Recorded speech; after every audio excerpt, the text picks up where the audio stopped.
గలతీలకు రాసిన పత్రిక 2వ అధ్యాయము 20వ వచనము చదువుదామండి. నేను క్రీస్తు కూడా సిలువ వేయబడి ఉన్నాను, ఇకను జీవించేవాడను నేను కాను, క్రీస్తే నాయందు జీవించున్నాడు.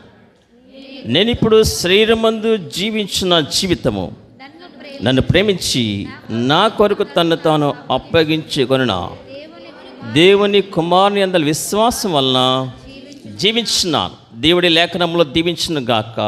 ఆమేన్. అపొస్తలుడైన పౌలు గారు గలతీలకు రాస్తూ ఇచ్చిన statement, a great statement in the Bible. దేవుని పరిశుద్ధ లేఖనాల్లో అపొస్తలుడైన పౌలు గారు ఇచ్చిన సాక్ష్యం, పరలోకములో భూలోకములో దూతలు శరాపులు అందరూ కూడా హర్షధ్వనులు చేసే స్టేట్మెంట్, చెప్పగలిగిన సామర్థ్యము కలిగిన వాడు. ఇదే స్టేట్మెంట్ రక్షింపబడిన ప్రతి వ్యక్తి, స్త్రీలేమి పురుషులేమి, కన్యకులేమి యవనస్తురాండ్రేమి చంటి పిల్లలేమి, ఇదే స్టేట్మెంట్ ఇవ్వాలి అని పరిశుద్ధాత్మ దేవుడు ఎంతో కోరుతూ ఉన్నారు. ఈ లేఖనాలు మనము పరిశీలించి ఉండగా కంక్లూజన్కి వచ్చేసరికల్లా మనము ఈ స్టేట్మెంట్ ఇవ్వగలిగిన స్థాయిలో ఉన్నామా లేమా మనకు అర్థమైపోద్ది. Are we in this standard? ఈ యొక్క స్థాయిలో మనము ఉన్నామా లేమా? మన విశ్వాసము ఈ స్థాయిలో ఉందా లేదా? మనము విశ్వాసులమని పిలువబడుతున్నాం,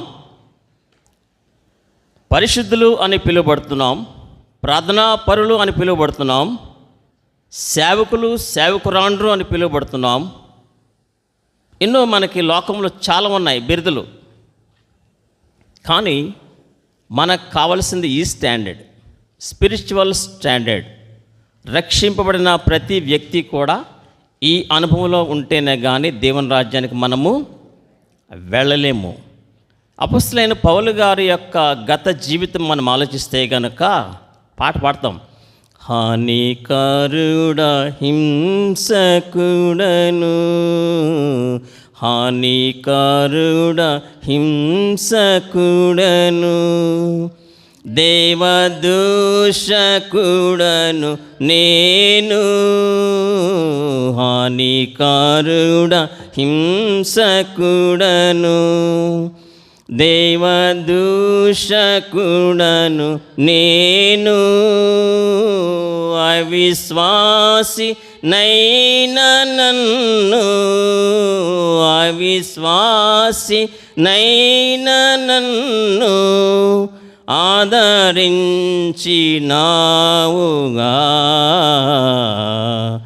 ఎంత జాలి యేసువా,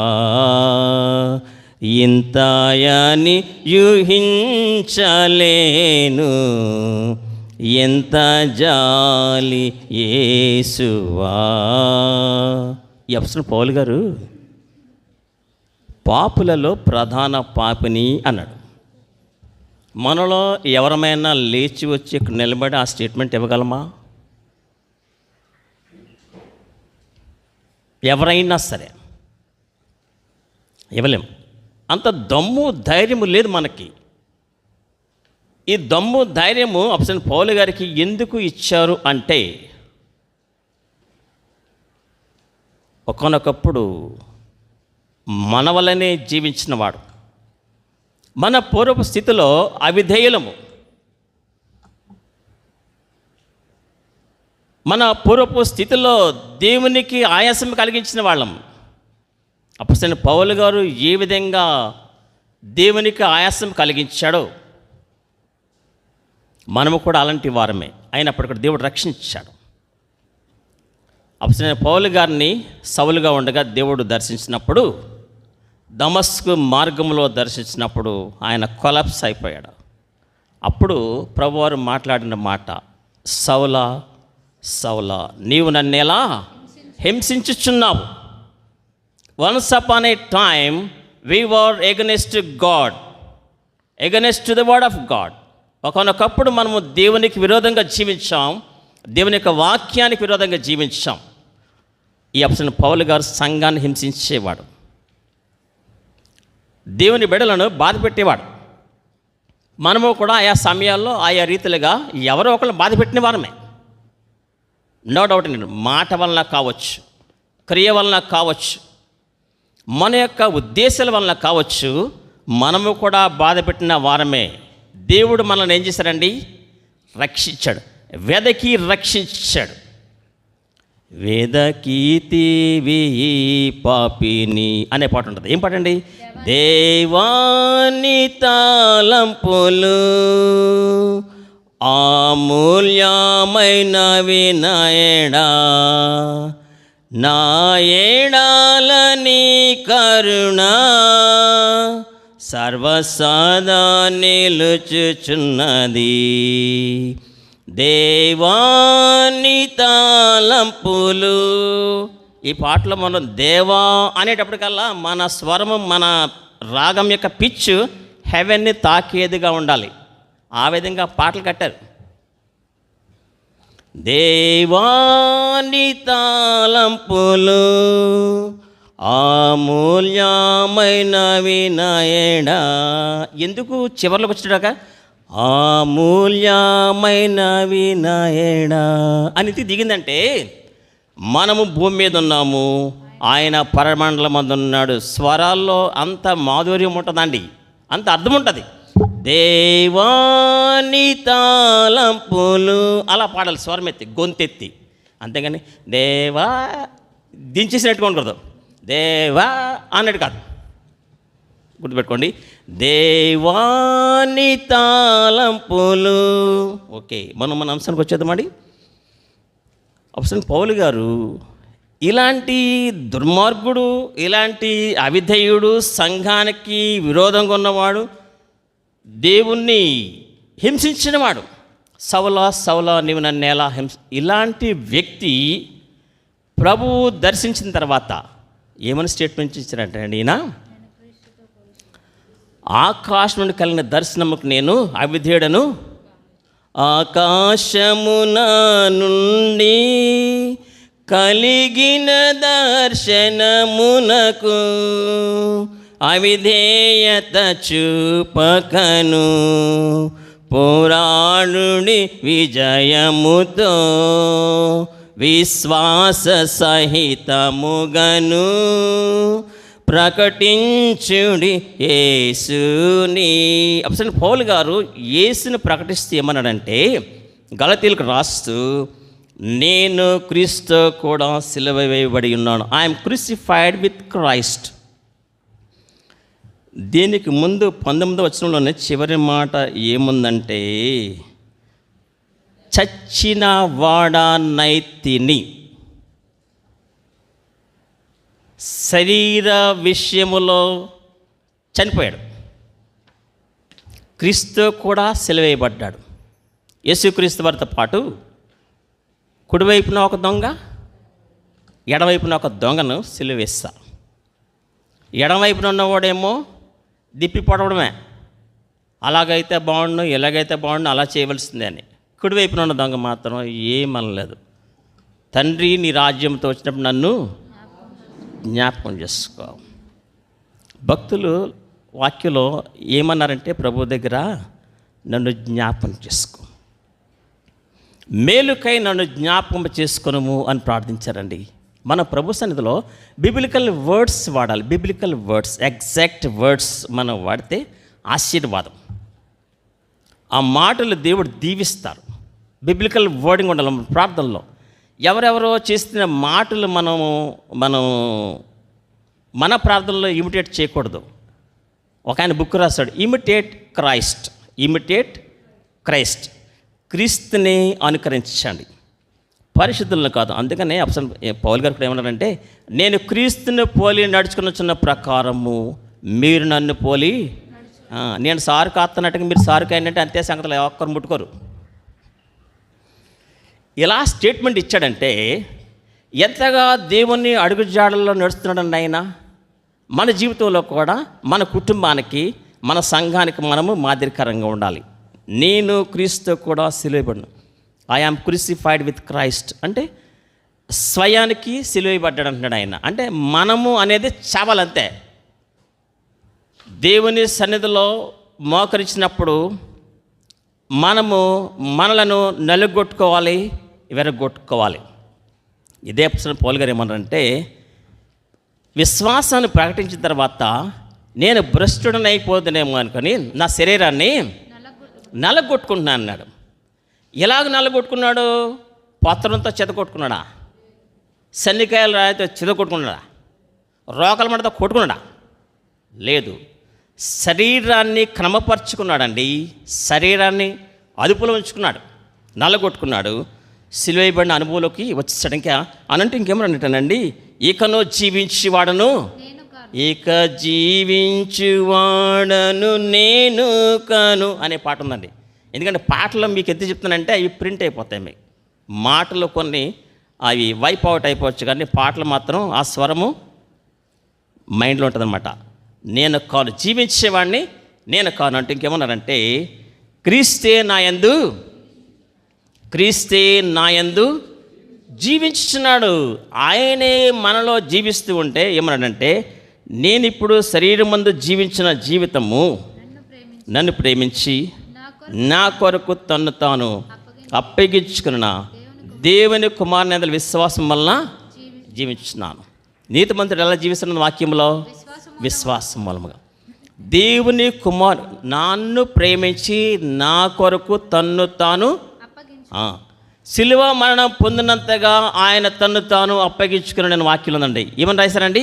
శిలువ మరణం పొందినంతగా తన్ను తాను మన నిమిత్తము అప్పగించుకున్నారు. మన పాపముల నిమిత్తము, మన అపరాధముల నిమిత్తము, మన యొక్క దోషముల నిమిత్తము, మన యొక్క అతిక్రమల నిమిత్తము ఆయన అప్పగించుకున్నారు. నన్ను సిలువయ్యా, జెర్మియాను వదిలేసి నన్ను సిలువై. అందరూ అలా మీ పేరు పెట్టుకొని నోట్లో మీ ఆత్మతో చెప్పుకోండి, జెర్మియాను వదిలేవయ్యా, నన్ను సిలువై అన్నారు. ప్రభు సిలువేద్దా ఏమన్నారండి? జెర్మియాను విడిచిపెట్టేసి నన్ను సిలువై. ఎస్తేర్ని విడిచిపెట్టాయి, సిలువై, నన్ను సిలువై.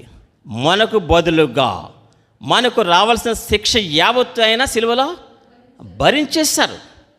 అందుకని నేను ఏమన్నానంటే, ఇక జీవించే జీవితం అంతా ప్రభు కొరకే, మిగిలిన జీవితమును ప్రభు కొరకే జీవింతును అనే పాట ఉంది. మిగిలిన జీవితం రక్షింపబడిన తర్వాత అపొస్తలుడైన పౌలు గారు ఎవరి కొరకు జీవించారండి? ప్రభు కొరకు. మనము కూడా రక్షింపబడిన తొలి దినాల్లో చక్కని తీర్మానం చేసుకుంటాం, ప్రభువా నిన్నే వెంబడిస్తాను, నిన్నే ఆశ్రయిస్తాను, నీవే ఆశ్రయం ప్రభువా అనుకుంటూ ఉంటాం. రాను మనము ప్రభువుకి నెమ్మదిగా దూరం అయిపోతూనే ఉంటాం. అంటే రక్షింపబడిన తర్వాత ఎలా ఉంటుందంటే విశ్వాస జీవితం, పెళ్ళైన కొత్తలో భార్యాభర్తలు ఎలా ఉంటారండి?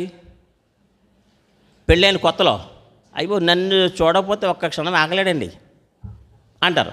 రాను లైఫ్ ఉంటుందండి? ఉండదు. రాను ప్రేమలు చల్లారిపోతూ ఉంటాయి, ఆత్మీయత అడుగంటిపోతూ ఉంటుంది. ఎందుకంటే ఈ మధ్య రకాన్ని బిడ్డలు తయారవుతారు, ఈ ప్రేమలన్నీ అటు ట్రాన్స్ఫర్ అయిపోతాయి. ఆ తర్వాత మళ్ళీ ఈ బిడ్డల మీద ఉన్న ప్రేమ ఇంకా ట్రాన్స్ఫర్ అయిపోవడానికి ఒక కారణం అంటే వాళ్ళకి బిడ్డలు మనవలు. ఆ విధంగానే అందుకని దేవుని ప్రేమ మారదు, మన ప్రేమ మారిపోవచ్చు. ఈవిడేమో మనవరాలను వేసుకుని కూర్చుంటే, ఈయనేమో మనవరాలు వేసి కూర్చుంటే ఇంకా ప్రేమలు కొంచెం గ్యాప్ వస్తుంది అనమాట అండి. ఇక్కడ చూస్తూ ఉంటే, నన్ను ప్రేమించి నా కొరకు తను అప్పగించిన దేవుని కుమారుని యందు విశ్వాసం వలన జీవించున్నాను అన్నాడు. అసలు పౌలు గారు నేను క్రీస్తు కూడా సిలువబడి ఉన్నాను అన్నాడంటే అర్థం ఏంటంటే, ఆయనలో సిలువబడిన విషయం ఏంటంటే, రోమీయులకు రాసిన పత్రిక 6:6 రోమా 6:6 రోమీయులకు రాసిన పత్రిక 6:6 ఏమనగా మనమికను పాపములకు దాసులము కాకుండా నిమిట్టినట్లు,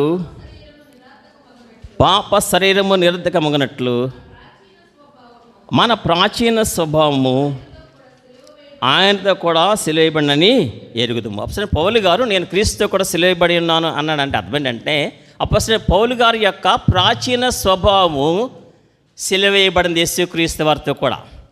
ప్రాచీన స్వభావం అంటూ క్రింద ఏముందంటేనండి ప్రాచీన పురుషుడు. అంటే ఈ ప్రాచీన పురుషుడు పురుషుల్లో ఉంటాడా, స్త్రీల్లో కూడా ఉంటాడా? స్త్రీలు పురుషులు. ఎందుకంటే పురుషుని నుంచియే స్త్రీ కలిగిన గాని అని వాక్యంలో ఉందండి. పురుషుని నుంచియే స్త్రీ కలిగిన వాక్యము ఒక్కాణిస్తూ ఉంది. కనుక ఈ ప్రాచీన పురుషుడు, ప్రాచీన స్వభావం, ప్రాచీన పురుషుడు అంటే అర్థం ఏంటంటే మనలో ఉన్నటువంటి పాత పురుషుడు, గత బ్రతుకు, గత జీవితము, మన బ్రతుకంతా కూడా ఏమేమిందండి? సిలువ వేయబడింది. ప్రాచీన స్వభావము. రక్షింపబడక ముందు మనము అబద్ధాలు ఆడేవాళ్ళం, సినిమాలకు వెళ్ళేవాళ్ళం, నాటకాలకు వెళ్ళేవాళ్ళం, డ్రామాలకు వెళ్ళేవాళ్ళం. ఇది వరకటి రోజుల్లో మా చిన్నప్పుడు తోలుబొమ్మలాటలు ఉండేయండి. ఎంతమంది తెలుసు తోలుబొమ్మలాటలు? తెలిసిన చేయొద్దండి. తోలుబొమ్మలాటలు ఇవన్నీ ఉండే అనమాట అండి. డ్రామా వేస్తున్నారంటే కనుక చిన్నపిల్లలతో సహా అందరూ కూడా ఒక గోరు సంచి కప్పుకోవడానికి ఒక దుప్పట తీసుకుని వెళ్ళిపోవడమే. వాళ్ళు ఎప్పుడు వస్తారో తెలియదు ఇంకా. ఎందుకంటే తల్లిదండ్రులు ఒక దారిని వెళ్ళిపోయేవారు, పిల్లలు ఒక దారిని వెళ్ళిపోయేవారు. మన గత బ్రతుకులో మనము ఆ విధంగా ఉన్న అబద్ధాలు ఆడేవాళ్ళు. మన గత బ్రతుకులో మన ఇష్టానుసారంగా జీవించాం. ఆ ప్రాచీన పురుషుడు ఇక్కడ ఏమని రాయబడిందంటేనండి స్వభావం, ఆయనతో కూడా సిలువ వేయ స్వభావము. వాక్యం అందండి ఆయన తన స్వభావనకు విరుద్ధముగా ఏది కూడా చెయ్యడు. స్వభావానికి విరోధంగా మన ప్రభు ఏమి కూడా చెయ్యడు. కానీ మన స్వభావం మాత్రం మారిపోతూ ఉంటుంది. కూర మంచి మటన్ తెచ్చాక కూర అడుగంటింది అనుకోండి. మంచి మటన్ తెచ్చుకున్న ఇవాళ సండే అని కూర అడుగంటేసింది అంతే. భర్త ఎంతో ప్రయాసపడింది. ఇప్పుడు 1000 రూపాయలు 1100 1200 కేజీ మటన్ కూర అడుగంటేసింది. వడ్డించేటప్పటికల్లా కొంచెం మాడు వాసన వచ్చిందండి. భర్తకి ఎలా ఉంటుందండి? వస్తుందా? స్వభావం క్షణాల్లో మారిపోద్ది అంతే స్వభావం. కూర అడుగంటినందుకే స్వభావం మారిపోయి కొంతమంది ప్లేట్లు ఇసిరేస్తూ ఉంటారు, దాఖలు ఇసిరేస్తూ ఉంటారు. అయ్యో, భర్తల స్వభావాలు మీకు కొంతమందికి తెలుసు. భర్తల స్వభావాలు రకరకాలుగా ఉంటూ ఉంటాయండి. బయట బాగానే ఉంటామండి. Praise Lord uncle, praise Lord అంటారు, ప్రైజ్ లార్డ్ సిస్టర్ అంటూ ఉంటే అయ్యో దేవుళ్ళు అంటాడమ్మా జర్మియా అంటారు. ఎస్తేరుతో మీరు ఒక 5 నిమిషాలు మాట్లాడితే దేవుడా దయ్యం అన్నదే చెప్పేస్తుంది. పైకి మాత్రం అందరూ కూడా ఏంజల్స్. అయ్యి బాబా స్టేజ్ ఎక్కడంటే బ్రదర్ పాటలు పాడతారంటే గొప్ప స్వరం అండి. అయ్యి బాబా వాక్యం చెప్పాడంటే బ్రదర్ హృదయం బాబా మెల్ట్ అయిపోద్దండి. అయ్యి బాబా భార్యనేమి ఇంటి దగ్గర ఉడికించేస్తుంటాడు. స్టేజ్ ఎక్కిన తర్వాత వాక్యం చెప్పేటాడు కదా హృదయాలు కరిగిపోతూ ఉంటాయన్నమాట. అయ్యి బాబాయ్ విశ్వాసాలు కొంతమంది ఇళ్లల్లో భార్యను లేగనెవరు కానీ స్టేజ్లు ఎక్కిన తర్వాత వాక్యాలు చెప్తే సంఘం అంతా ఏడ్చేస్తూ ఉంటారు. అయ్యి బాబో అని ఏడ్చేస్తూ ఉంటారు. అంత తేడా ఉంటుంది స్వభావము. మన ప్రాచీన స్వభావము క్రీస్తు కూడా సిలువేయబడిందా లేదా? ఉట్టునే కోపం వచ్చేస్తుంది అనుకోండి, మనకే ఉట్టునే సర్రని వచ్చేసింది అనుకోండి, మన ప్రాచీన స్వభావము క్రీస్తు కూడా సిలువ వేయబడి లేదు. కానీ అసలు పౌలు అంటున్నాడండి ప్రాచీన స్వభావము సిలువ వేయబడింది అని చెప్తున్నాడు. సో అండర్లైన్ చేసుకోండి. మొదటిది క్రీస్తు కూడా సిలువ వేయబడిన అనుభవంలోకి రావాలంటే మన ప్రాచీన స్వభావము మారిపోవాలి. పాత పురుషుని చంపేయాలంతే. గత స్వభావం ఉండకూడదు. గతంలో మనము ఏదన్నా చిన్న చిన్న పొరపాట్లు, చిన్న చిన్న దొంగతనాలు, కొన్నిసార్లు పెళ్ళిళ్ళు అయినా కానండి భార్య భర్తల మధ్య కొన్ని అరమరికలు ఉంటూ ఉంటాయి. అయ్యి నా జీతం నాదే, నేను జీతం లేదా, నోరు మూసుకొని నడక్కో, నువ్వెవడో అంటూ ఉంటారు. భార్య భర్తల ప్రేమ నిలబడాలంటే అరమరికలు ఉండకూడదు. ప్లెయిన్గా ఉండు. నీ జీతం ఎంతో చూపించి, నీ భార్యకి నువ్వు పే స్లిప్ చూపించి, ఇదిగో నా కెరియర్స్ ఎంత, డిఏ ఎంత, శాలరీ ఎంత, ఇదిగో పండక్కి ఇది ఎంత వేశారు అని చెప్పగలిగిన స్థాయిలో ఉంటున్నాం మనం. అంటే దాని అర్థం ఏంటంటే అలా ఉంటే కనుక మన మధ్య అరమరికలు లేవు. దాపరిక ఉందనుకోండి. అలాగే భార్య దాపరిక ఉన్నదంటే కనుక ప్రాచీన స్వభావము ఇంకనూ సిలువేయబడి లేదు. కన్ఫర్మేషన్. నెక్స్ట్ ఇంకా మనం చూస్తే కనుక ఇదే గలతీలు రాసిన పత్రికలో మనం 5వ అధ్యాయం 24వ వచనం. గలతీలు రాసిన పత్రిక 5:24 రైట్ అండి. క్రీస్తు యేసు సంబంధులు శరీరమును దాని ఇచ్చలతోనూ దురాశలతోనూ సిలువ వేసి ఉన్నారు. క్రీస్తు యేసు సంబంధులు, దేవుని సంబంధులు శరీరమును ఎలాగటండి, దాని ఇచ్చలు, పాపేచ్ఛ అంటూ ఉంటారండి. ఇచ్చలు ఉంటూ ఉంటారన్నమాట, కోరికలు, తీవ్రమైన కోరికలు ఉంటాయి. తెలియకుండానే లోన కోరుకుంటుందన్నమాట. ఇప్పుడు బజార్లోకి వేసవకాలంలో వెళ్తాం అనుకోండి, మేము నలుగురు కూడా బజార్కి వెళ్తున్నాం వేసవి కాలంలో. సన్నీకేమో కొబ్బరి బొండం తాగాలని లోపల ఉంది, గ్రేసీకేమో డ్రై ఫ్రూట్ జ్యూస్ తాగాలని ఉంది, నాకేమో పైనాపిల్ తాగాలని ఉంది, ఎస్తేరికేమో ఏమీ తాగకూడదని ఉంది. డబ్బులు ఖర్చు అయిపోతాయి తాగెత్తే, ఏమీ తాగకూడదు, కాముగా తీసుకొచ్చేయాలని ఎస్తేరికి ఉంది. లోపల ఉంటుంది చూసారండి ఇచ్చ, పాపేచ్ఛ, పాపపు ఇచ్చలు. అందుకని వాక్యం ఉందండి, భక్తిహీనతను త్రాళ్ళ చేత పాపమును లాగుకునే వారికి శ్రమ. భక్తిహీనులంగా మనం ఉంటే గనక గ్రేసీ గారు మొదటి వర్తమానంలో ఓదరగొట్టారు, వాయించి వదిలేశారు. భక్తిహీనత ఏ మూలలో ఉండకూడదు. అదే నులివెచ్చని స్థితి అంటే అర్థం ఏంటంటే భక్తిహీనత అనమాట అండి. ఏ మాత్రం ఉన్నా సరే మనలోనికి ఏమొచ్చేస్తారండి, భక్తిహీనత అనే త్రాళ్ళు, అవి త్రాళ్ళుగా మారిపోతూ ఉంటాయి. ఒక్కొక్క దానికి వేసి పాపము లాక్కున్న వారికి శ్రమ. మనం చదివిన వాక్యంలో గలతీయులకు రాసిన పత్రిక 5వ అధ్యాయము 24వ వచనంలో క్రీస్తు యేసు సంబంధులు. మరి క్రీస్తు సంబంధులు కాని వారి గురించి వాక్యులు ఏమని రాస్తారండి, అపవాది సంబంధులు, సాతాను సంబంధులు, శరీర సంబంధులు, ప్రకృతి సంబంధులు. ఐ రిపీట్, అపవాది సంబంధులు, సాతాను సంబంధులు, శరీర సంబంధులు, ప్రకృతి సంబంధులు. ఆపోజిట్గా ఇక్కడేముందండి, క్రీస్తు యేసు రక్త సంబంధం అండి. మరి రక్త సంబంధం భూమి మీద అన్ని సంబంధాల కంటే మించినది విశ్వాసికి యేసుక్రీస్తు వారి రక్తంతో ఉన్న సంబంధమే. మనల్ని దేవుడు విలువైన రక్తముతో కొన్నాడు. ఆయన ఏం చేశాడు, ఆయన కొన్నాడు. గజ్జరంలో మారిన జగ్గారావు గారు ఉండేవారు, జమీందారు, ఆయన పెద్ద ల్యాండ్ లార్డ్ అని రక్షింపడ్డారు. బంధువుల దగ్గరికి వెళ్ళినప్పుడు ఆయన ఏమని చెప్పేవారంటే, మావయ్య నువ్వు కనీసం ఈ మంచినీళ్ళు తాగట్లేదు, ఈ బూరెలు తినట్లేదు, మాతో పాటు కలిసి గుడికి రావట్లేదు, ఏంటి మావయ్య అంటే ఆయన అనేవాడండి, దేవుడు నన్ను కొన్నాడల్లా అనేవాడు. నేనే విన్నాను స్వయంగా మాట. ఏమనేవాడు, దేవుడు నన్ను కొన్నాడల్లా అనేవాడు. వాళ్ళకి అర్థమైంది, దేవుడు కొంటమేడయా మావయ్య అంటే అప్పుడు చెప్పేవాడు 5 నిమిషాలు గాస్పల్. ఆయన సాక్ష్యాన్ని బట్టి ఊరిలో అనేకులను రక్షించాడండి ఆయన. మారిన జగ్గారావు గారు సాక్ష్యము. ఈ సమరాయ స్త్రీ కూడా ఏం విడిచిపెట్టిందండి, కొండ విడిచిపెట్టి ఊళ్ళోకి వెళ్ళిపోయిందండి. నేను చేసినవన్నీ నాతో చెప్పినవన్నీ నేను, అదే సాక్ష్యం. ఇక్కడ పౌలు గారు ఏమన్నారంటే క్రీస్తు యేసు సంబంధులు. ఒక్క రెఫరెన్స్ చూద్దాం. మనము సాతాను సంబంధాలను చూసాము, ప్రకృతి సంబంధులు, అపవాది సంబంధం చూసాం కదండి. ఒక రెఫరెన్స్ చూసుకుని మనం ముందుకెళ్ళిపోతామండి. యోహాను సువార్త 8వ అధ్యాయం 44వ వచనం. యోహాను సువార్త 8వ అధ్యాయం 44వ వచనం అండి. మీరు మీ తండ్రి యొక్క అపవాది సంబంధులు. యోహాను సువార్త 8వ అధ్యాయం 44వ వచనం అండి. మీరు మీ తండ్రి యొక్క అపవాది సంబంధులు. క్రింద అపవాది అంటే ఏముందండి, ఒకటిలో సాతాను, రైట్ అండి. మీ తండ్రి దురాశలు నెరవేర్చగోరుచున్నారు. మీ తండ్రి దురాశలు నెరవేర్చగోరుచున్నారు. ఇక్కడ ఆగండి ఒక నిమిషం. పరలోకపు తండ్రి, ఇక్కడ మనం చదివింది ఏంటంటే, ఇక్కడ తండ్రి ఎవరండి, అపవాది.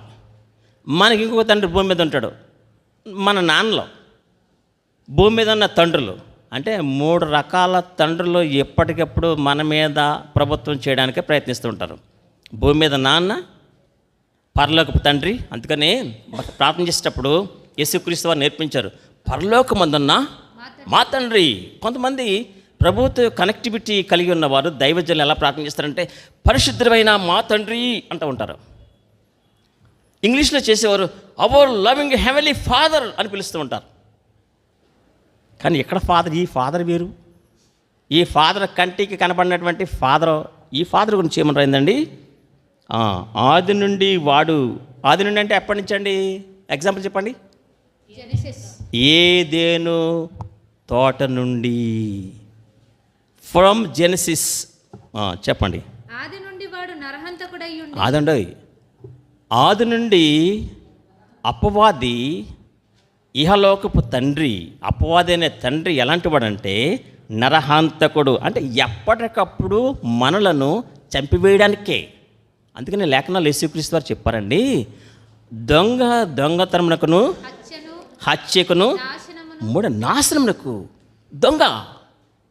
ఈ అపవాది ఎప్పటికప్పుడు. అందుకని నేను వాక్యంలో అపోస్తలుడైన పౌలు గారు ఏమన్నారంటే అందరినీ ప్రస్తావిస్తూ మీ విరోధి అయిన అపవాది. ఒరే జాగ్రత్త. సన్నిగాడికి కొన్ని జాగ్రత్తలు చెప్తూ ఉంటాం.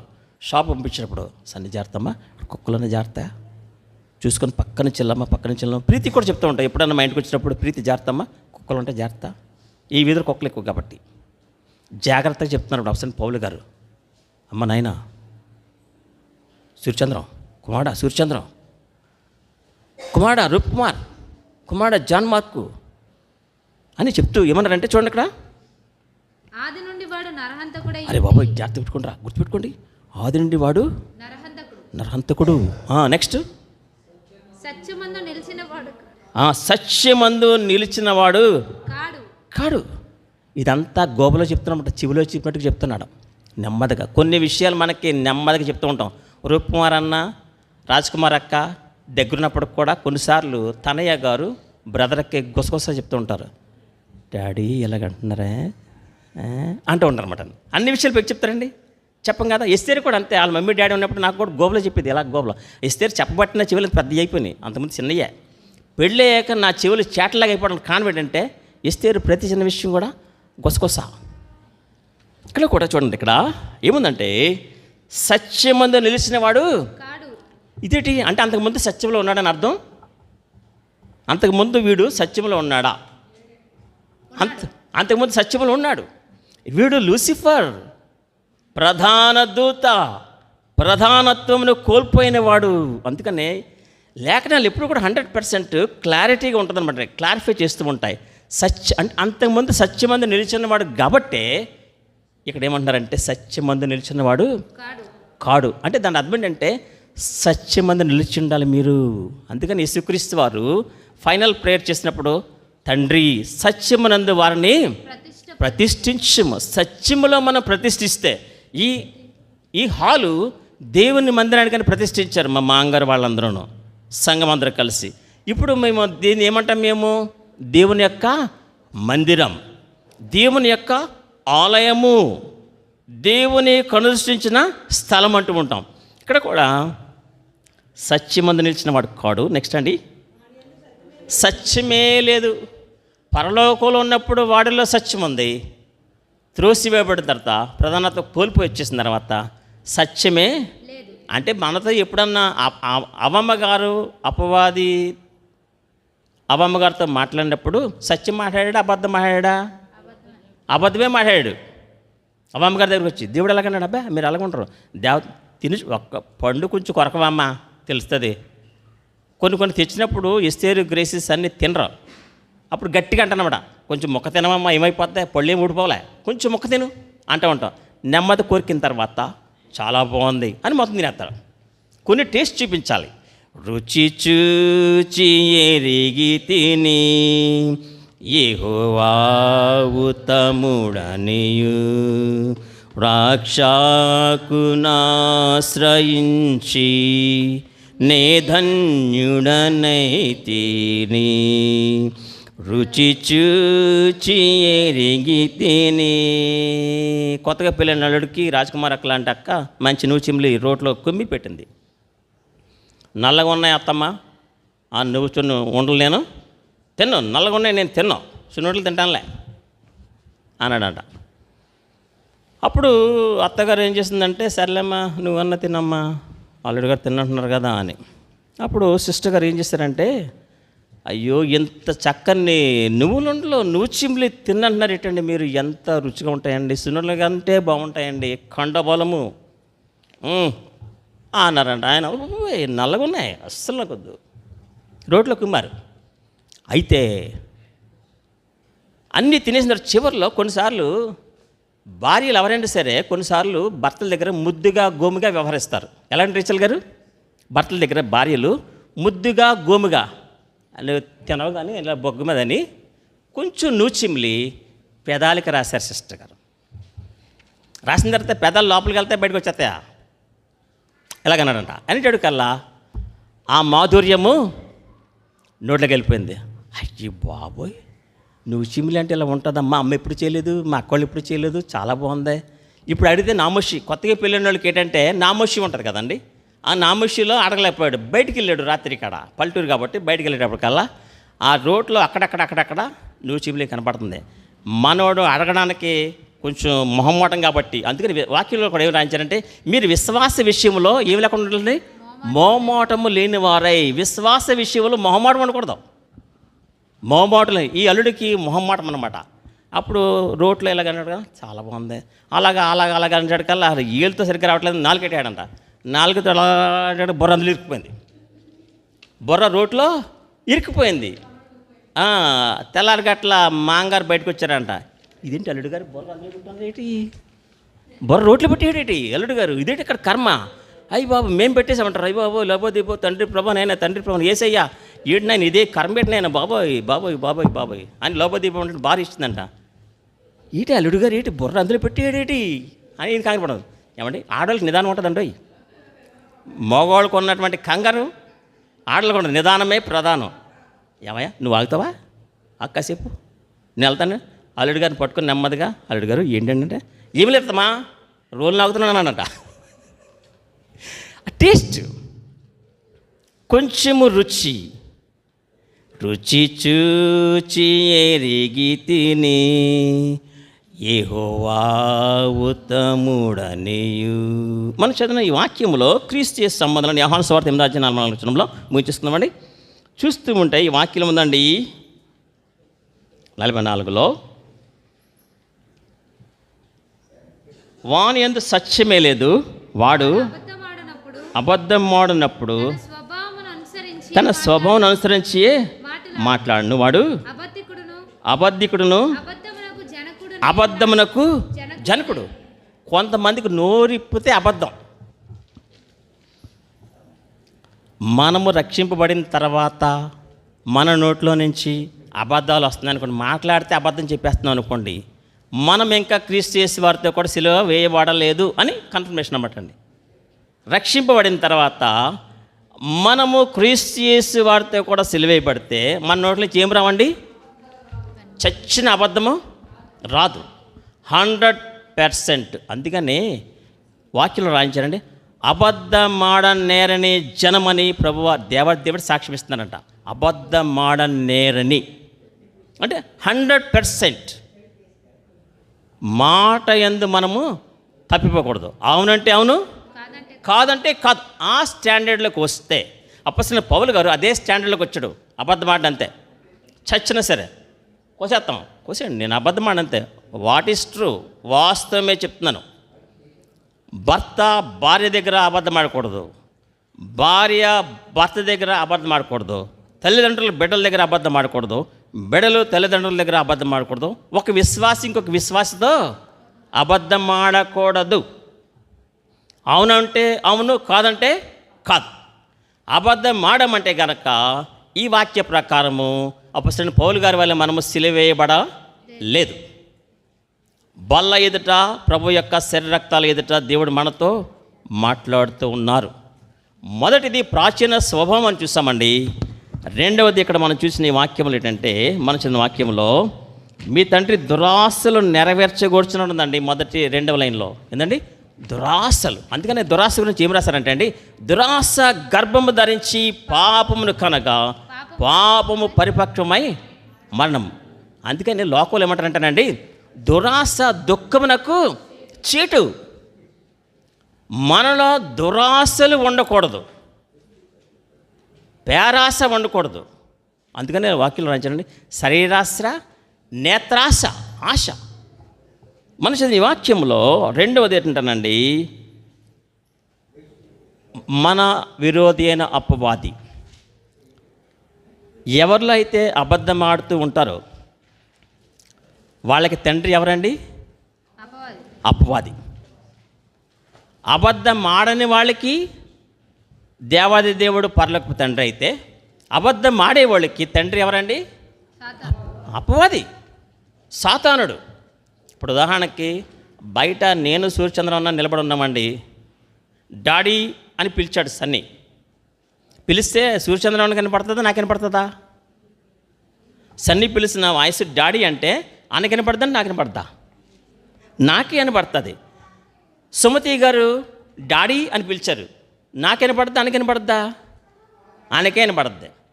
అబద్ధం ఆడేవాళ్ళు మోకరించి పరలోకమందున్న మా తండ్రి అంటే ఎవరు పలుకుతారు? సాతానుడు. నా కుమార్తె అంటే గబగబ వచ్చేస్తాడంతే, చింతలు వేసుకుంటా, గొంతులు వేసుకుంటా. ఎందుకు మనలో ఏముందండి? అబద్ధం. అబద్ధాలు ఆడేవాళ్ళు మోకరించి ఉపవాసం ఉండి ప్రార్థన చేసిన, నిలువు మోకాళ్ళ మీద ప్రార్థన చేసిన, 40 రోజులు ఉపవాసాలు ఉండి, ఇప్పుడు వచ్చేస్తున్నాయి మనకి 40 రోజులు దూసుకొచ్చేస్తున్నాయి. 40 days ఫాస్టింగ్, 40 రోజులు ఉపవాసం ఉన్నా అబద్ధం ఆడితే అప్పుడే అబద్ధం ఆడాం, ఉపవాసంలో మోకరించాం, పరలోకమందున్న మా తండ్రి అన్నాం. ఎవరు వస్తారండి? అపవాది.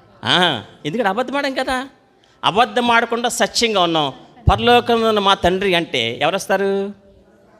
మరి ఇవాళ నుంచి అబద్ధం ఆడాలా, ఆడకూడదా? ఆడకూడదు. నేను అబద్ధం ఆడనని తీర్మానం చేసిన వాళ్ళు చేయతండి. నేను అబద్ధం ఆడను అన్నవాళ్ళు చేయతండి. నేను అబద్ధం ఆడను, ఈ తీర్మానాన్ని ప్రభు పరలోకంలో రాస్తారు. నెవర్ ఎవర్ అబద్ధం ఆడి. థ్యాంక్ యూ అండి, గాడ్ బ్లెస్ యూ ఆల్.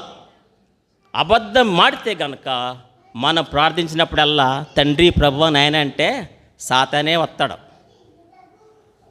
కనుక తీర్మానం చేసుకుందాం, బల్ల యొద్ద తీర్మానం చేసుకోవాలి మనము.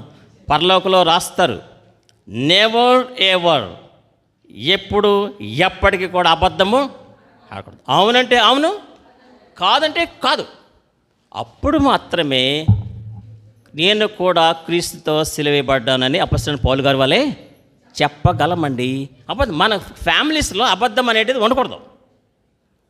అప్పుడు పరలోకపు తండ్రి మన గురించి సాక్ష్యం ఇస్తారు, నా కుమారుడు, నా కుమార్తె. 3వ అంశం చూసుకుని మనం ముగించేసుకుందామండి. ఇదే గలతీయులకు రాసిన పత్రిక 6:14 వచనం.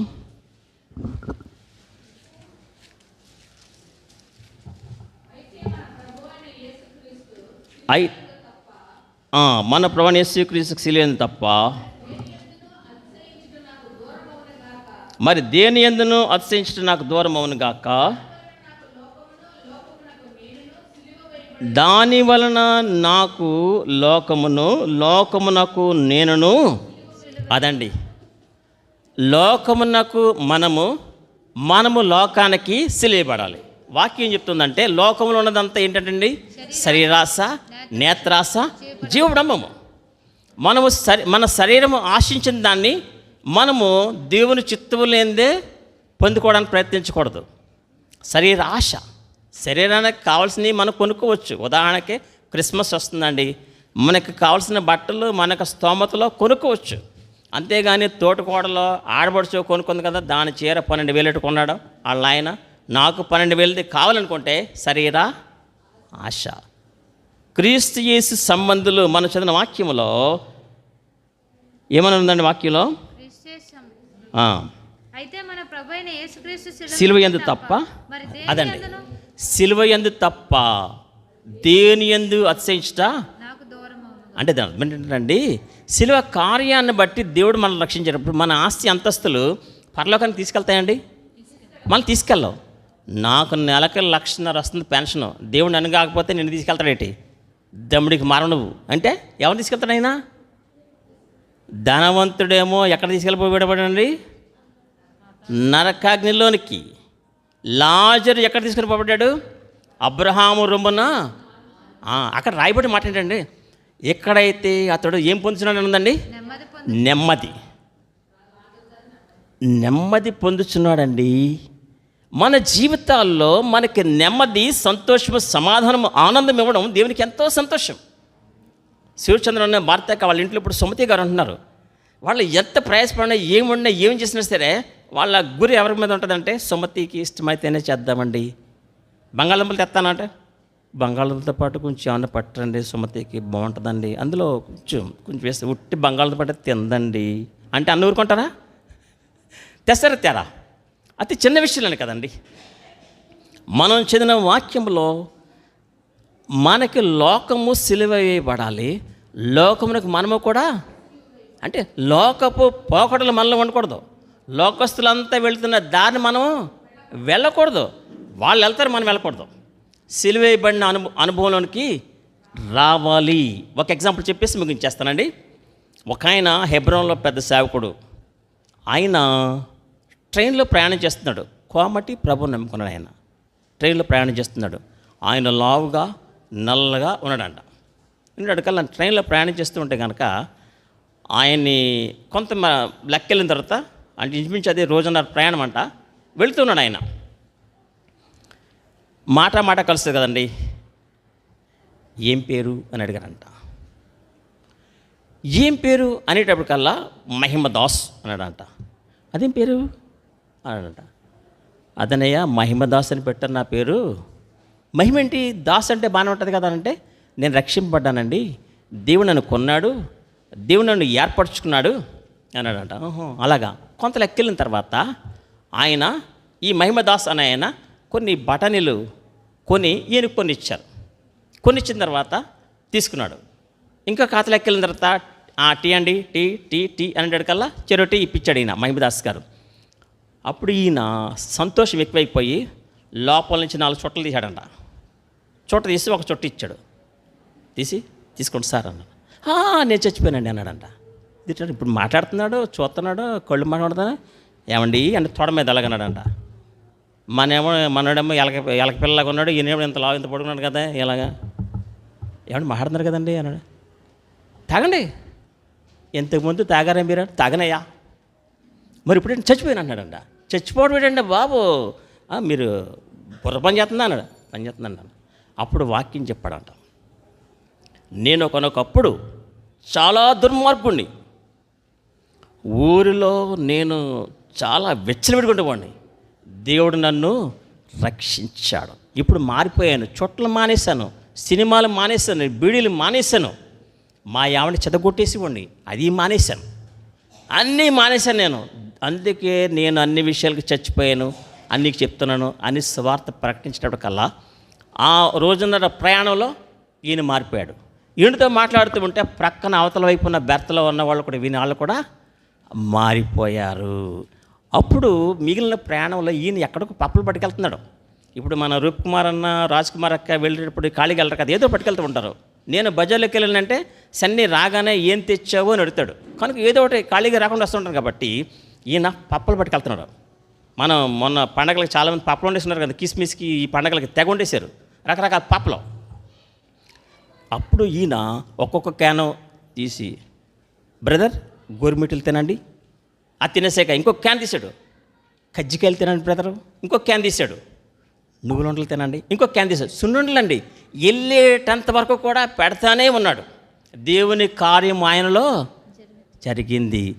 ఆత్మల కోరకై భారమున్నదా, ఆత్మల కోరకై భారమున్నదా, ఫలితమున్నదని సేవలో, ఆత్మల కోరకై భారమున్నదా, ఫలితమున్నదని సేవలో. అద్భుతమైన పాట. ఆత్మల కొరకైన భారము మొదటి వర్తమానంలో విన్నాం. మనము వెలిగింపబడింది, మిగిలిన వారికి కూడా ఏం చేయాలండి? వెలిగించబడాలి. మనం వెలిగించబడ్డాం ఇతరులను. అందుకని ఆత్మను ఆర్పకుడి. భర్త మందిరానికి వెళ్తానంటే వెళ్ళండి, వెళ్ళండి. భార్య మందిరానికి వెళ్తానంటే వెళ్ళండి, నేను కూడా వస్తాను. పిల్లలు రెడీ అయిపోతూ మందిరానికి వెళ్తామమ్మా అంటే మనం కూడా ఏం చేయాలండి? ఆత్మను ఆర్పుకోకూడదు. 3 విషయాలు మనసు అపొస్తలుడైన పౌలు గారు నేను క్రీస్తుతో కూడా సిలువ వేయబడి ఉన్నాను. ఇప్పుడు మనకు అర్థమైపోతుంది అనమాట. మనము నిజంగానే క్రీస్తుతో కూడా సిలువ వేయబడిన అనుభవంలో ఉన్నామా లేదా? ఈవేళ మనం ఏం చేయాలంటే తీర్మానం చేసుకోవాలి. ఈ స్టేట్మెంట్ ఇవ్వందే పరలోకానికి మనము వెళ్ళలేము. We are unfit. మనలో శరీరాశ, నేత్రాశ, జీవడమము ఉన్నదంటే దేవుని రాజ్యానికి వెళ్ళలేము, పరలోకానికి ఎత్తబడలేము, ప్రభువు రాకడలో ఎత్తబడలేము. మనలో అబద్ధాలు ఉంటే పరలోకానికి ఎత్తబడగలమా? ప్రభు ఒకవేళ ఈ రాత్రి వస్తున్నాను మిడ్ నైట్ బోర శబ్దం వినిపించింది. ఒక పాట ఉంది, బోర శబ్దంబు నింగిధ్వనింప గాంచేదమేసున్ మాయేదుట.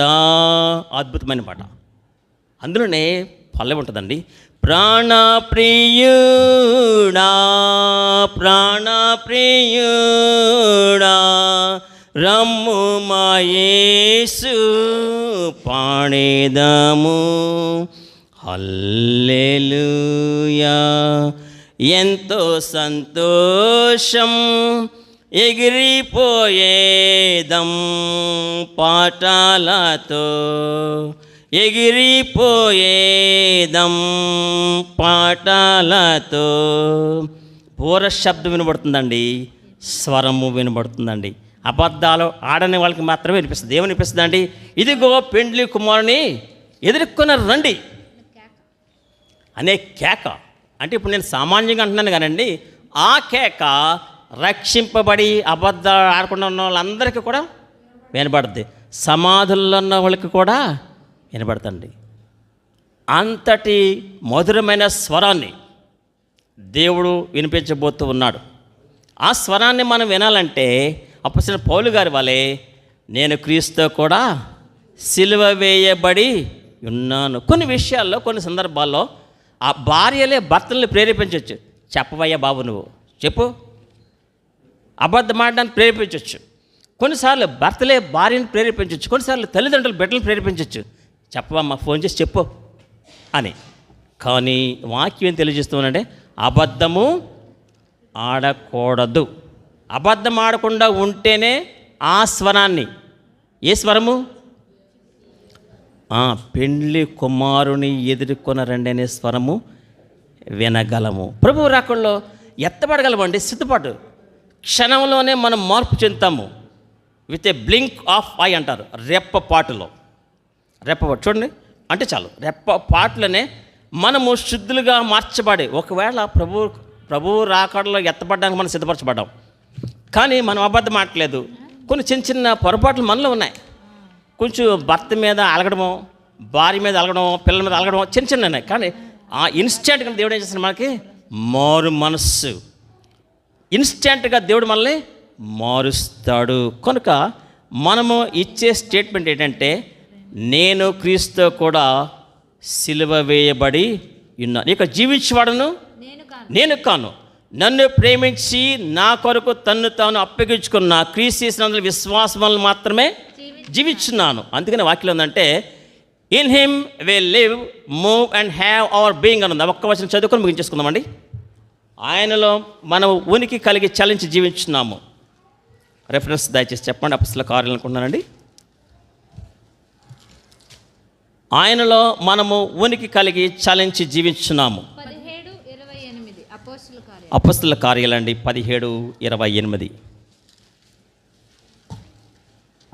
అందరము చదువుదామండి. అపొస్తలుల కార్యాలు 17వ అధ్యాయం 28వ వచనం అండి. షైన్ గారు, ప్రీతి, నిఖిత గారు అందరూ చదువుదామండి.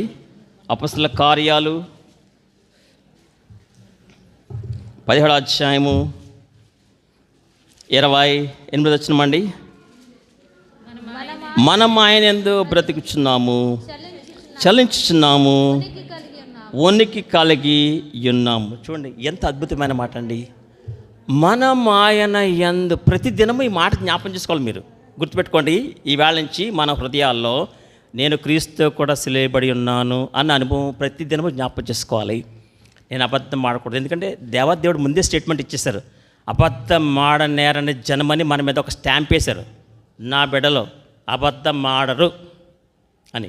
ఇప్పుడు సన్నీ గురించి ఎస్తేరని చెప్తాం, మా వాడు అబద్ధం ఆడ్డండి మీరు ఎన్ని అన్నా కానీ అన్నట్టుగానే దేవాదేవుడు కూడా మన విషయంలో ఒక స్టాంప్ వేశారు.